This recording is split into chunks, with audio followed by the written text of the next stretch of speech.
Ратраците ги подготвуваа ски патеките на туристичкиот центар Попова шапка, но според раководството, за официјален старт на скијачката сезона, потребна е нова снежна покривка од околу 10 сантиметри снег. Не се доволни негде околу 25-30 сантима снег, значи негде над 40 сантима снег са потребни за да може машините да ги репарира стазите. Значи се надаме дека за негде 10 на дена дека ќе падне и тие другите 20 сантими, за да можеме после 14 дена да ја отвориме сезоната.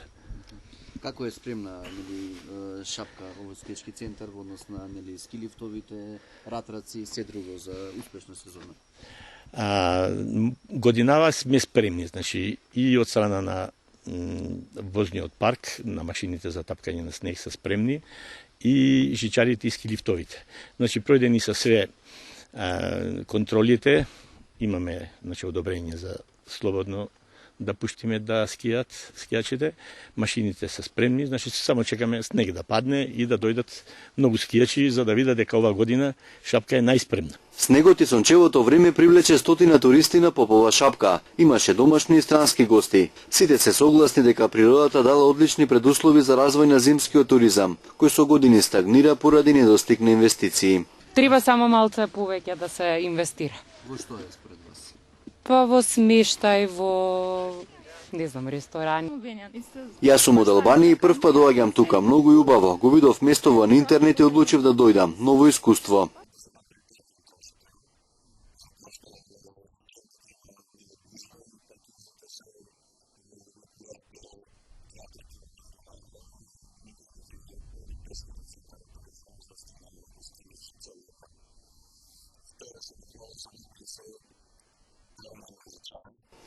Освен основната инфраструктура, потребни се инвестиции кои би ги заживееле слободните спортски дисциплини и планинарењето, кој е актуелно и за време на зимската сезона, велат посетителите. Има столбови, така, ориентир, али повисоки да бидат, така, за ориентир. Фрирајд центар дефинитивно, затоа што туризмот ќе цвета, така да кажам, затоа што ќе биде многу јака инвестиција, ќе доаѓаат луѓе од секаде. Попова шапка располага со 6 ски лифтови, 2 жичници, чидневен капацитет е за околу 2000 скијачи. Дел од нив се стари и половина век. Владата веќе неколку години најавува дека Попова шапка ќе прерасне во модерен скијачки центар, за кој има изработено и мастер план. Тој предвидува изградба на модерна шестоседна жичарница, голем паркинг простор, нов хотел со спа, центар и сноуборд парк. Оделен тур с предпријатие кој стопанисува со центарот. Велат дека се уште работат на првата од вкупно 3 фази кои го сочинуваат мастер планот, но на терен досега ништо не е реализирано.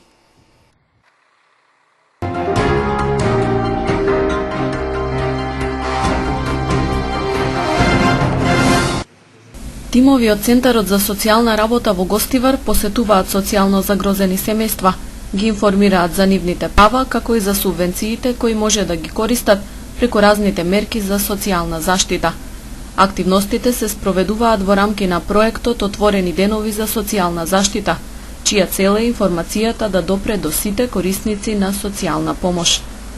Значи, тука се превземаат мерки за социјално вклучување на корисниците на права преку посета во нивните домови со цел тие да бидат целосно запознаени со сите поволности и мерки кои се наменети за оваа категорија на лица. Така, например, тие се информираат за поволностите како корисници на социјална парична помош. Например, се информираат за добивањето на потврди од Центарот за социјална работа, кои понатака би им послужиле при изработката на геодетски елаборати за легализација на бесправно изградени објекти. Се информираат за програмата за користење на субвенциите за електрична енергија кои ги нуди владата.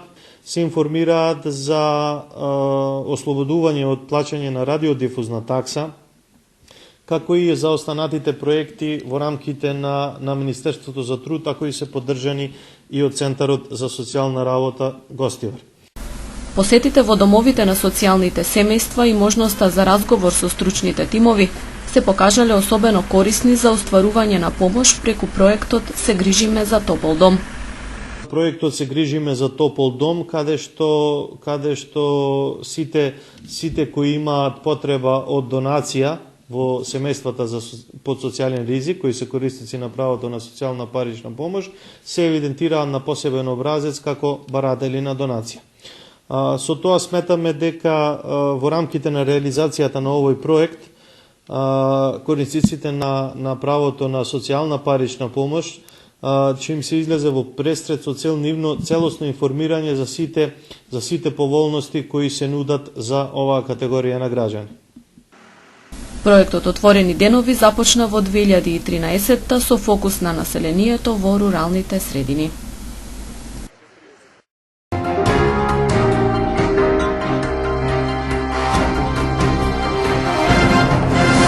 Семејните слави се карактеристични за есенскиот и зимскиот период. Нивното празнување има вековна традиција. Порано постарите пречекувале многу гости, знани и незнани пријатели, кои токму за празникот доаѓале на гости во домот, кој не смее да ги затвори вратите за ниеден добронамерник. Семејната слава се врзува за домот, бидејќи светецот кој се слави е заштитник на тој дом. Во куќата има негова икона и славите се во негова чест. Верниците кои прославуваат домашна слава, особено во овој период на божичните пости, треба да постат, да се исповедаат, но и да го прочитаат житието на светителот. На овие празници, во домот или во црква, свештеникот осветува леб, вода, вино и пченица. Во текот на божичниот пост знаете дека има голем број на празници, меѓу нив ќе ги набројам празниците кои ни следуваат во ведението на Пречистата Богородица во храмот Господен. Потоа тука секако ќе го наведеме празникот на Светата Екатерина, на Свети Климент Охридски, на Светиот великомаченик Ѓорѓи, на Светиот маченик Ѓорги Хиоски, на Светата великомаченица Варвара, на Светиот Николај Мирликиски чудотворец, на Свети Спиридон чудотворец. Голем дел од овие празници православните христијани ги имаат како своја домашна слава. Она што можам да го кажам за домашната слава, тоа е навистина една побожна традиција кај нашиот народ славите да ги празнува, односно да ги причекува своите пријатели и гости на денот кога се празнува светителот кој што семејството го одбрало како заштитник на домот. Сега како треба едно семејство и вистински христијански да го прослави празникот. Значи, најнапред сите оние кои што ги празнува овие празници, треба и да го поста божитниот пост. Исто така, треба и да се исповедаат пред духовник, треба да си го прочитаа житието на светителот, затоа што има многу што ги празнуваа празниците, а не знаат кога светителот е роден, како живеел, кои биле неговите заслуги за црквата Божја, значи да си го прочитаа житието пред тоа. Нормално, секоја домаќинка си подготвува славски леб, пченица и вино. Пченицата е символ на воскресението и со неја правиме спомен и на упокоените, но и спомени на светителите. И нели славскиот леб и виното како бескрвна жртва, при што дали они ќе го однеса лебот во црква или свештеникот ќе им дојде, ја благословува пченицата виното и славскиот колач како нив дар, како нив принос кон Бога. Но освен славскиот колач, освен читањето на житието, православните христијани и на овој ден е пожелно да си отидат во својата најблиска црква на света литургија, да присуствуваа на света литургија, ако може да се подготви и да се причестат, и откако сето тоа ќе го направат, во текот на денот ги очекуваат гостите кои што доаѓаат да им ја честитаа славата. Смислата на празнувањата на семејните слави е да ги собере и зближи на едно место роднините и пријателите и да ја зајакне меѓусебната почит и доверба. На славите треба да има едно пристојно однесување, не треба да има опивање и работи кои се спротивни на нашето христијанско учење, туку едно пријатно, мирно гостолюбие во чест на светителот од страна на домаќинот и едно пристојно честитање и славење од страна на гостите кои што доста кај домаќинот да ја честитаа славата. На ваков начин вистински ги прославуваме светителите и кога на ваков начин ги прославуваме, тие со своите молитви се завземаа пред Бога за прошка на нашите гревови, за Господ нам да ни подари да ни ја даде својата благодат и да не штити во животот и да не упатува кон тоа што е во согласност со неговата промисла. Славењето во кафеаните може би сега е нова мода, но таа не е поврзана со традицијата. Модерното време може би носи и поголема можност за избор, но ако сакаме да ја почитуваме традицијата, таа нема допирна точка со помпезност или со премногу трошење околу празникот. Според можностите и желбата на домаќините, но со почит кон домот и светителот.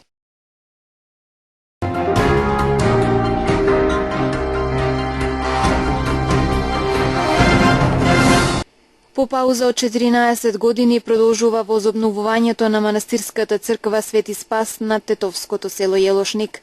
Верниците можат да донираат парични средства или градежни материјали, но и да помогнат лично при градежните и занечиските работи. Досега е извршено малтерисување на надворешните и внатрешните ѕидови, а периодов се работи околу дворното место и изградбата на пристапен пат до ова духовно светилиште. За напролет е предвидено фреско живописување на внатрешноста. Поради ова се апелира до сите заинтересирани верници кои сакаат да помогнат со донација или со физичка работа при градежните и други зафати за возобновување на манастирската црква Свети Спас, сместена на падините на селото Јелошник, да се обратат кај иницијативниот одбор. Првичната изградба на Божјиот храм на селото Јелошник, подигнат во чест на Вознесението Христово, иницијативниот одбор ја започна во 2000 година, но поради вооружените инциденти во 2001 година, градежните работи беа стопирани откако самата градба претрпе повеќе оштетувања.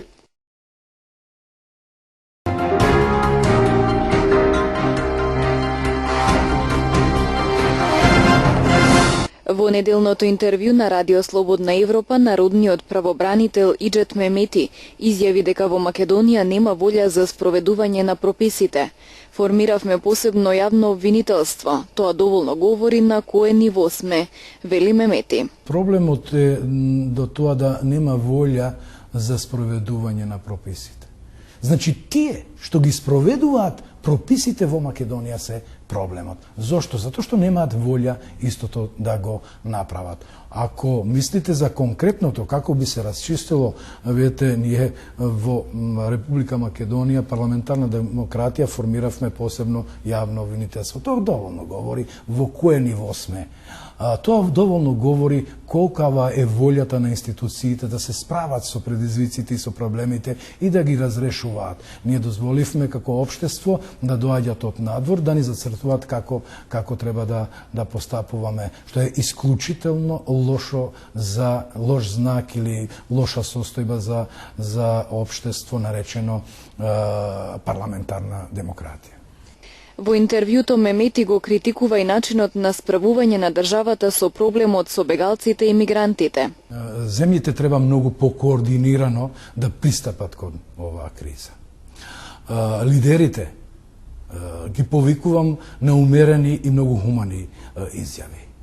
Ти може да немаш капацитети, може да немаш можности да се справиш на ниво кое го бараат стандардите, но не може да се оправдуваш со тоа дека поради тие капацитети јас нехумано ќе постапувам. Да вратиш дете од граница, зашто само во Македонија се случија да има жртви од преку 20 жртви од бегалците кои транзитираат. Јас не знам дали тоа се случило во Србија да има тако, или во Хрватска, или некоја друга држава. Мислам дека на крај се сведува тоа дека лидерите разговарат за бројки, се надмудруваат или се надпреваруваат по однос на тоа кој поквалитетно ќе ги регистрира, кој ќе го надмудри другиот политички, што е многу лошо за бегалците и за мигрантите, кои не поради нивната волја, поради тоа што се случува, или е директна опасност, или се оплашени, или е во прашање некоја друга дискриминација. Целосното интервју со народниот правобранител Иџет Мемети за Радио Слободна Европа ќе имате можност да го проследите на програмата на телевизија КИС во 19 часот.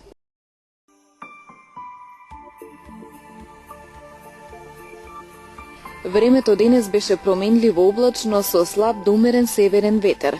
Предпладне во западните делови со слаб локален дожд, а на планините провеуваше снег. Утринските температури се движе од -7 до -1, а дневните од 1 до 9 степени.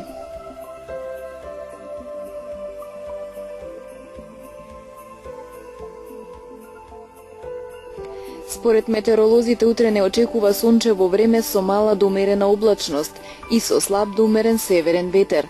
Утринските температури ќе се движат од -3 до 2, а дневните од 3 до 9 степени.